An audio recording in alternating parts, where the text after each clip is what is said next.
শুভ সকাল বন্ধুরা। আজকে বৃহস্পতিবার। সবাই কেমন আছেন? সবাই কেমন আছো? সবাই খুব ভালো থাকবেন, সুস্থ থাকবেন। খুব রোদ্দুর উঠছে। যাই হোক, সবাইকে ভালো থাকতে হবে, আবার খারাপও হবে, কারণ জ্বর জালি সর্দি কাশি নানা রকম অসুখ বিসুখ রোগ বালাই মানুষের মধ্যেই তো হয়ে থাকে। সেগুলো আমাদের সঙ্গে থাকবে। ভগবান না করুন কারো বড় সড়ো কিছু হোক, ছোটো মোটো এগুলোকে আমাদেরকে নিজেদেরকে সামলে উঠতে হবে। তো আমরা এখন কড়াই বসিয়ে দিয়েছি। পলাই করে তেল দেবো। আমরা কড়াই একটু তেল আছে, আর একটু তেল দিলাম, আর 5 ফোড়ন দেবো। আজকে তোমাদেরকে একটা মাছের ঝাল দেওয়া রান্না শেখাচ্ছি। সবসময় একঘেয়েমি সর্ষে বাটা দিয়ে আর পেঁয়াজ দিয়ে শুধু মাছের ঝাল খেতে ইচ্ছে করে না। তো জানি না এটা অন্য কোথাও হয় কিনা, এটা আমার বাপের বাড়িতে খুব হতো। সেই রান্নাই আজকে করব। তো আমরা ভিডিওটি ছোট করব বলে দেখো মাছটা ভেজে রেখে দিয়েছি। এখানে আছে বেগুন ভাজা আছে, এখানে আছে আলু ভাজা, ঠিক আছে। এখানে আছে আমাদের সাথে পেঁয়াজ কুচি, আর এখানে আছে আমরা টমেটোটাকে গ্রেট করে নিয়েছি, কারণ টমেটোটা এরকমভাবে খোসা খোসা দেবো না বলে টমেটোটা ঘষে নিয়েছি। তো এবার 5 ফোড়ন দিয়ে দিয়েছি তেলে, আর তেলে দেওয়ার পর এবার আমরা পেঁয়াজ দিয়ে দিচ্ছি।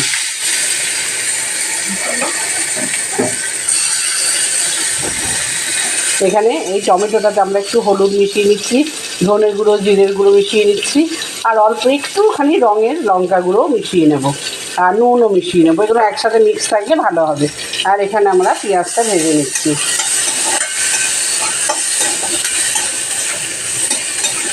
চিমনি চালাতে পারছি না, তোমাদের দেখতে অসুবিধা হবে।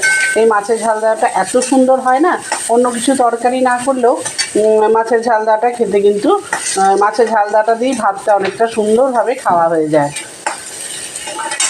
আর অবশ্যই রেখেছি এখানে সর্ষে বাটা, অল্প একটু সর্ষে বাটা রেখেছি, সেইটা আমি জল দিয়ে রেখেছি। ভালো করে দেওয়ার সময় গুলে নেব, সর্ষের খোসাগুলো তাহলে নিচে পড়ে থাকবে। এই যে পেঁয়াজটা ভাজা হয়ে যাচ্ছে,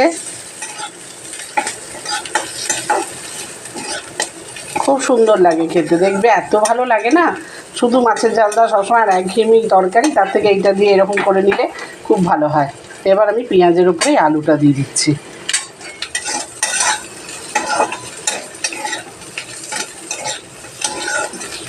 গ্যাসটা আমার কমানোই আছে, কারণ আলুটা ভেজে নিয়েছি। আলু বেগুনটা আগে ভেজেই নিতে হবে।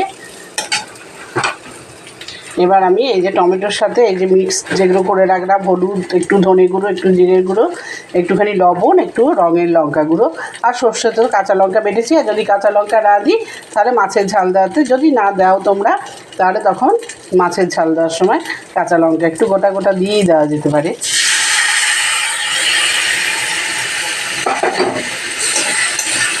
এবার আমি এগুলো দিয়ে এখন একটু কষতে থাকি। তো দেখো আমি একটুখানি জল দিয়ে এটা কষাচ্ছি। এখনও কিন্তু সর্ষে বাটাটা আমি দিইনি, এটা একটু কষানো হোক।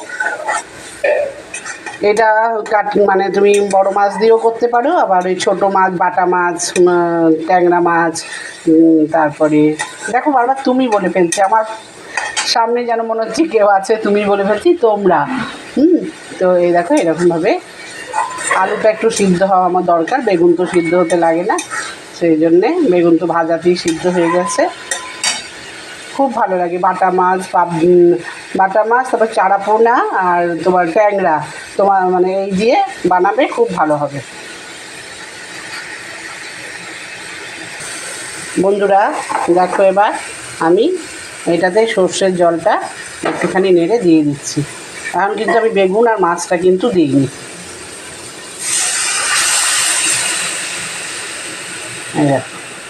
দেখো সর্ষের খোসাগুলো রয়ে গেল, কত ভালো হলো। সর্ষেটা একদম খেতে অসুবিধা হয়, অনেক সময় অনেক ভালো লাগে না সর্ষে খেতে। এবার আমি একটু জল দেব, জল দিয়ে গ্যাসটা আমি সিমে করে দেবো। আলুটা সিদ্ধ হওয়ার প্রয়োজন আছে, সেই কারণে গ্যাসটা এবার সিমে করব। তো বন্ধুরা এবার আমি খুললা সিমসিম ঢাকা খুলছি। বা একদম হয়ে গেছে তো,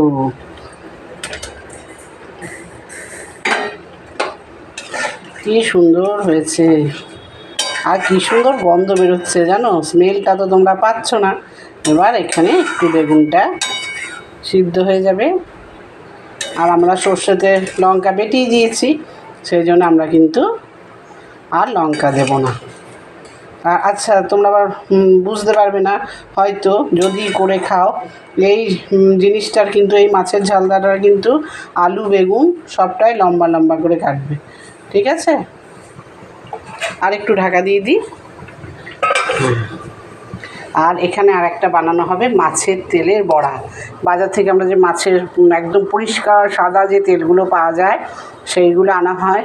তবে মাছের তেল নাকি আমি জানি না, আমি ডাক্তারি বিদ্যা মানে বলছি না, আমি ভুল অবশ্যই হতে পারি, 80% হয়তো ভুল, 20% ঠিক হতে পারি। কারো কাছে শুনেছিলাম মাছের তেল নাকি খাওয়া ভালো হার্টের পেশেন্টদের জন্য নাকি, কিন্তু কেউই খাবেন না ভাই হার্টের পেশেন্টরা, কারণ এটা আমি জানি না, কোথাও শুনেছিলাম বা কিছু ভুল, আমি অবশ্যই 80% ভুল, 20% হয়তো ঠিক হতে পারি। তো এখানেও দেখো দিদি রেখে দিয়েছে মিশিয়ে। মাছের তেলটা তো অবশ্যই আছে বেসন, একটু হলুদ গুঁড়ো দিয়েছে, লবণ দিয়েছে, একটু কাশ্মীরি মির্চও দিয়েছে, আর পেঁয়াজ কুচি লঙ্কা কুচি, ডুমডুম করে পেঁয়াজ কুচি আর লঙ্কা কুচি।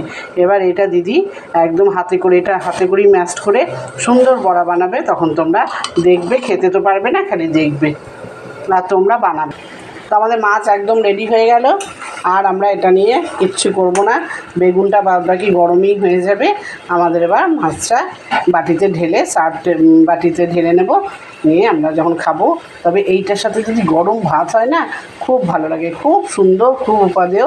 আমার রিকোয়েস্ট থাকলো, যারা জানো তারা তো খাওই, যারা জানো না একবার করে দেখতে পারো, খুব উপাদেয়, খুব ভালো লাগবে। তো মাছটা আমাদের রেডি হয়ে গেলে এবার তেলের বড়াটা তোমাদেরকে আমরা একটু দেখাবো। তো এই দেখো মাছের তেল পুরো ম্যাশড করা হয়ে গেছে। এটাতে একটু বেশি কাঁচা লঙ্কা কুচি দেবে, কারণ যে মেখে খাবে না লঙ্কাটা মুখে পড়লে খুব ভালো লাগে, এটাও গরম ভাতের সাথে খুব ভালো লাগবে। এবার দিদি বড়াগুলো ছেড়ে দেবে, তেল তেতে গেছে। আর তেলের বড়াতে দেখবে একটু তেল মানে কড়াইতে এসেও যায়, সেই জন্যে দিদি এরকমভাবে বড়াগুলো করছে। এটা খেতে খুব ভালো লাগে, দিদি এটা খুব সুন্দর করে, আমরা এটা ভালো করতেই পারি না, দিদি এত সুন্দর করে, এত মচমচে থাকে না, আমরা খাওয়া অবধি দুপুর অবধি, সেই জন্য এটা আমরা কিন্তু চালের গুঁড়ো দিই না, বেসন দিয়েই করি। অনেকে হয়তো চালের গুঁড়ো দিয়ে করেন, যে যেরকমভাবে হয়তো করে, আমরা মোটমাট চালের গুঁড়ো দিই না, এটাই আমার বক্তব্য। হ্যাঁ, আর এই মাছের তেলের বড়া দিয়ে না অল্প দিয়ে আর অনেকটা বেশি ভাত মেখে খাওয়া যায়, খুব ভালোই লাগে, খারাপ লাগে না। তো এরকমভাবে বড়াটা একদম রেডি হয়ে যায়, এখন বসে গেছে কড়াইতে, রেডি হয়ে গেলে তোমাদেরকে আরেকবার দেখিয়ে ফেলবো। এইভাবে দেখো তেলের বড়াটা দিদি আরেকদিক উল্টে দিয়েছে। গ্যাসটা কিন্তু একটু সিমেই করতে হবে, কারণ ভেতরটা নাহলে কাঁচা থাকবে, ভেতর একদমই কাঁচা থাকবে না। দুই পিঠই খুব সুন্দর হয়ে গেছে, আর তেলটা খুব গরম হলে তারপরই বড়াটা দেবে, এটা শুকনো ভাতে মেখে খাওয়ার জন্যে খুব ভালো। তো আজকে আমার ব্লগ ভিডিওটি দুটো ছোট্ট রান্না তোমাদের সামনে তুলে ধরলাম, আর আবার চেয়ে নিই আমার জন্য কিছু তোমাদের কাছে চাওয়া, তোমরা যদি দয়া করে দাও লাইক শেয়ার কমেন্টস, অবশ্যই যদি ভালো লাগে তবেই করবে, ভালো না লাগলে কেনই বা করবে, এটা আমাদের অযথাই চাওয়া হয়। তো যাই হোক, চাইলাম তোমরা সবাই খুব ভালো থেকো, যদি না জানো বানিয়ে খেও, এটাই আমার সবথেকে আনন্দের। চলো আজকের ব্লগ ভিডিওটি আমি এখানেই শেষ করলাম, চলো টাটা।